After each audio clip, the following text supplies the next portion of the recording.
Pahlavi text translated by E.W. West. Part 2, the Dadistani Dinik and the Epistles of Madaskihar, Clarendon, Oxford University Press, 1882. Chapter 71.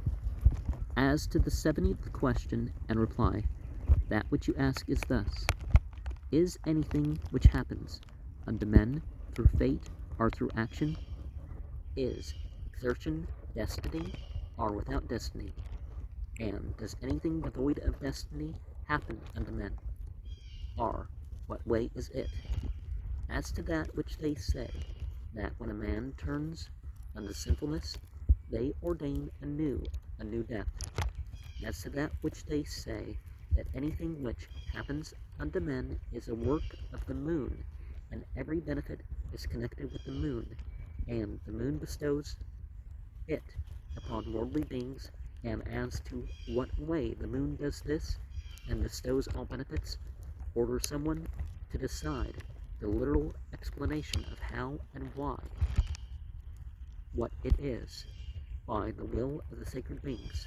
The reply is this: that the high priests have said thus, that there are some things through destiny, and there are some through action, and it is thus wholly decided by them, that life, wife, and child, authority and wealth, are through destiny, and the righteousness and wickedness of priesthood, warfare, and husbandry are through action.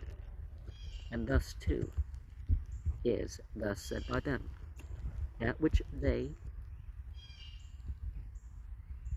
is not destined for a man, and in the world does not happen, and that which is destined, be it owing to exertion, will come forward, be it through sinfulness or slothfulness, he is injured by it. That which will come forth owing to exertion is such as his who goes to a meeting of happiness, or the sickness of a mortal, who owing to sickness dies early, and he who through sinfulness and slothfulness is thereby injured, is such as he who would wed no wife, and is certain that no child of his is born, or such as he who gives his body unto slaughter, and life is injured by his living. And one thing that we very much should regard is that predestination does not mean that our choices and consciousness don't matter, or that they aren't part of it, or something like that. Like Islam, for example, teaches that 4 things are predestined: how long you're going to live, what your provision is going to be, where you're going to go, and how good or evil you're going to be. But you're held accountable for all your choices, and certain choices can determine your lifespan. And it's not just suicide, not suicide. And some people actually, it looks like part of why they live long is because they attempted suicide. I'm not saying go off and do that, but you never know what would look like a bad choice and would then cause you to live long, or a good choice that would cause you to live not as long.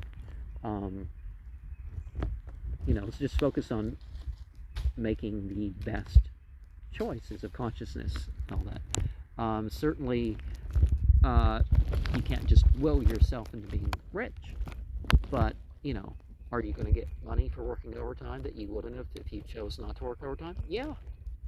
Are you going to walk somewhere for a good purpose or a bad purpose or a neutral purpose?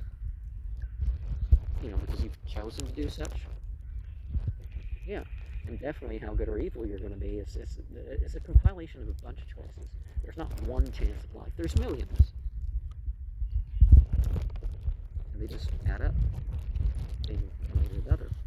And they add up in your influence in other ways that's beyond any possible recollection of even yourself, if you had awareness of every single cell and what it does and the cells that have displaced themselves from your body and all that stuff.